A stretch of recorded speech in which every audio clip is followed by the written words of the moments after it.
Hello, this is the TradeSite US Stocks, Futures, and Forex Market Preview for the first week of 2022, starting Sunday the 2nd of January and ending Friday the 7th. So it's been an interesting year, a good year for us overall. Not the most exciting December, it usually isn't, and we'll get back to work here shortly. So here's the dollar index daily chart.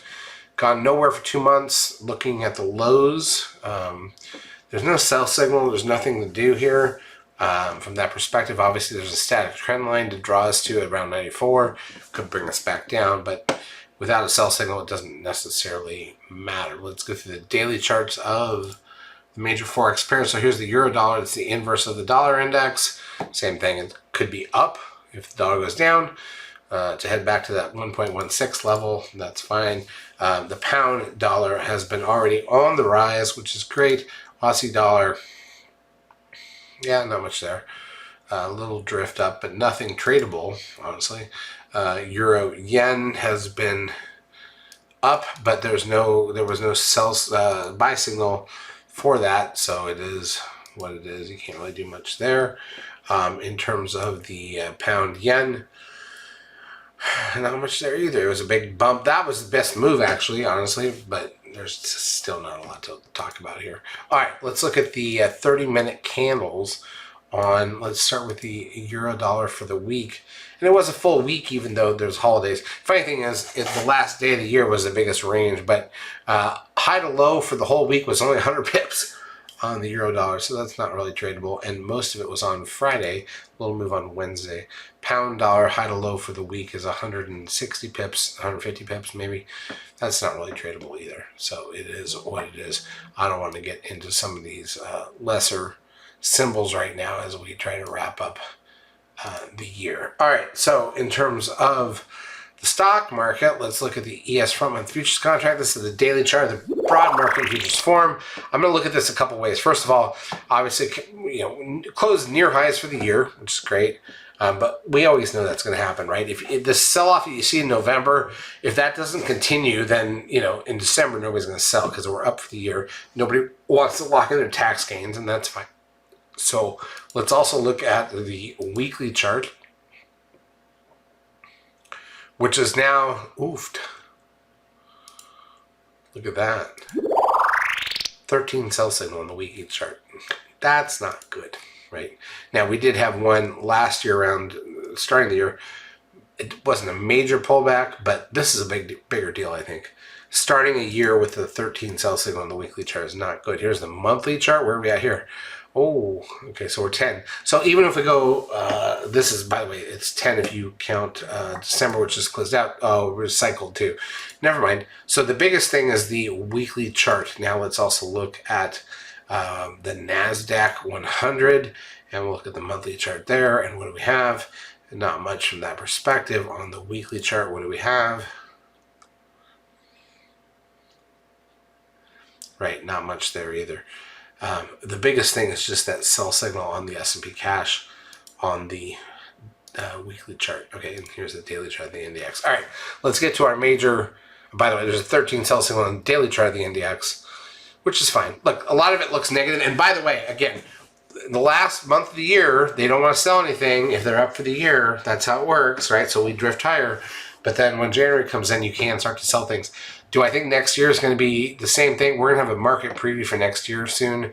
I think there's major issues when you look at the fact that the Fed's going to start unraveling, that the Fed is going to raise interest rates, that they're going to try to reel in a lot of this economy, and we've over bloated things related to COVID for the last 2 years. So that's going to have to get fixed. But that's good for us as traders. I think it's going to be a better trading year. Obviously, there was, we closed at the highs, and we're up a lot on the S&P, but a lot of it's complacency. We're not doing anything super exciting. All right, so let's go through the daily charts. So again, ES closes near the highs of the year, even though it's down a little bit. Here's crude oil, 75.45. So the high was in a long time ago, and we kind of knew that was happening. Not a big deal. The gold up 16.4. That's a big move in gold, but we're still kind of mid-range for the year. It doesn't really matter. S&P down 12, but it's still whatever. near the highs of the year. NASDAQ 100 down 109.02. Who cares? There's a 13 sell signal in place. SOX down 5.88. 13 sell signal in place there as well. Biotech's down 41.14, and this is nowhere near the highs of the year. It's actually near the lows of the year. The Russell 2000 down 3. Again, in that stuck range it's been in. Like, look at that. Like, it's just been horrible. It tried to break out in October. We've talked about this a million times. Came right back in. Went all the way back to lows. I mean, the small cap index is not good at the moment. 36, 33, 80 on the Dow, just off the highs. But again, we don't really care about the Dow. It's only 30 stocks. Nobody cares. TLT, the 20-year bond ETF, up 29 cents. Bonds up, rates down. That's how it works. Advanced client ratio on the NASDAQ, negative 409. So more stocks down than up on the last day of the year, but it really doesn't matter when you're literally ES down 10 and NASDAQ down 98 or whatever. NASDAQ down 104. Advanced client ratio on the New York, up 657. So more stocks were up.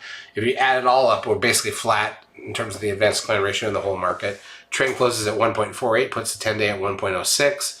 Nobody cares. Here's the big news, and we knew this was coming. NASDAQ volume, 3.3 billion shares, the lowest volume day of the whole year. That includes full half-day holidays. It's just horrible, right? But we knew that was coming. You don't trade the last week of the year heavily. You don't take it seriously. So it is what it is. We have posted our results for the year. They're on our website. That includes December for stocks, futures, and Forex, and also our annual for stocks, futures, and Forex. So we'll see what we get there. The VIX down 11 cents to 17.22. Apple down 63 cents. I don't think anybody cares. Amazon down 38.55. Again, none of these stocks are closing out the highs of the year. It's hard to imagine how the markets are. Facebook down 8.01. Google down 26.67. This one's probably the closest to the highs of the year. Goldman Sachs down $2.97. And this is not near the highs of the year. Netflix down $9.65. Again, that 13 sell signal back in October was the high. Our signals work so well, right? Tesla down 13.56. Nothing here in terms of sell signals. Zoom down 6.61. So there's nothing good there again. And Peloton down $1.43, although it was higher early. We have a 13 buy signal in place on Peloton.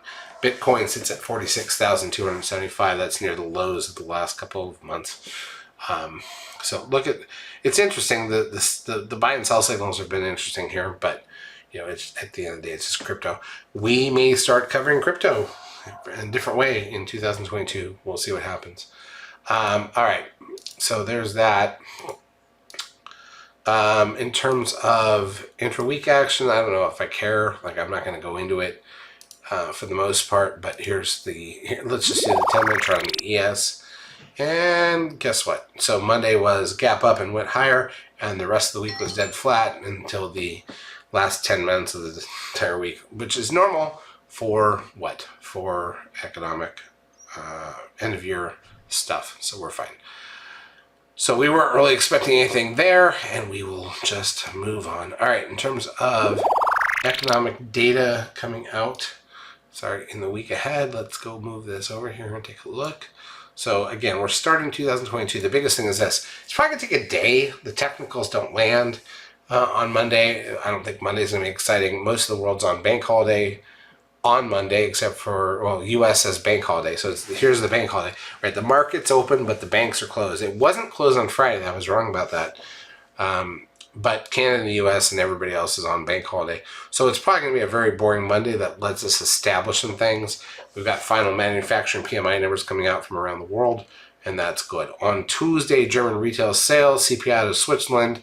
We've got the JOLTS job openings and ISM manufacturing prices here in the U.S. Ford's total vehicle sales at one point in the afternoon, and that's fine. On Monday to Wednesday, the services PMI numbers come out around the world overnight, and that's fine. Building permits out of Canada, final services PMI out here in the U.S. Crude oil inventories at 8:30 a.m. And then FOMC minutes at noon. That's actually not at noon. This time zone thing is wrong. Yeah, it's not 5:16. I gotta look at that later. So, and then on Thursday, we've got what? We've got the Challenger job cuts. The weekly initial and continuing jobless claims numbers are at 8:30 a.m. Eastern Time. Oh, I don't want to be on. That's the whole thing. I don't want to be on my time. I would prefer to be on Eastern Time.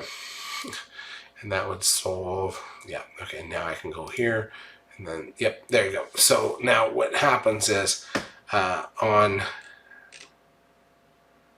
next week, sorry, this is somehow got reset and we're just going for the first of the year. So Thursday, again, 8:30 a.m. We've got the unemployment claims, trade balance. That's a big one. One of our big three will be half size for Forex. Ahead of that, ISM services and PMI numbers, factory orders, natty gas. And then going into Friday, mostly around the world stuff. And there's here in the U.S., it's the unemployment rate, which is another big one. So we'll be half size ahead of that for Forex and consumer credit in the afternoon. So that's what we're looking at to start the year. It's an interesting thing. And then we've got, obviously later in the month, we'll have the first look at the GDP for the fourth quarter, which is interesting. And we'll have earnings for the fourth quarter, which will be interesting. And that'll drive the market from there. But again, I think the Fed, we'll talk about this later, but I think the Fed reeling in everything is going to cause some issues. Charts as usual brought to you by eSignal. If you've not yet taken a trial of our services, feel free to do so. We will help you out for a couple of weeks. Have a great trading 2022 and a great trading week.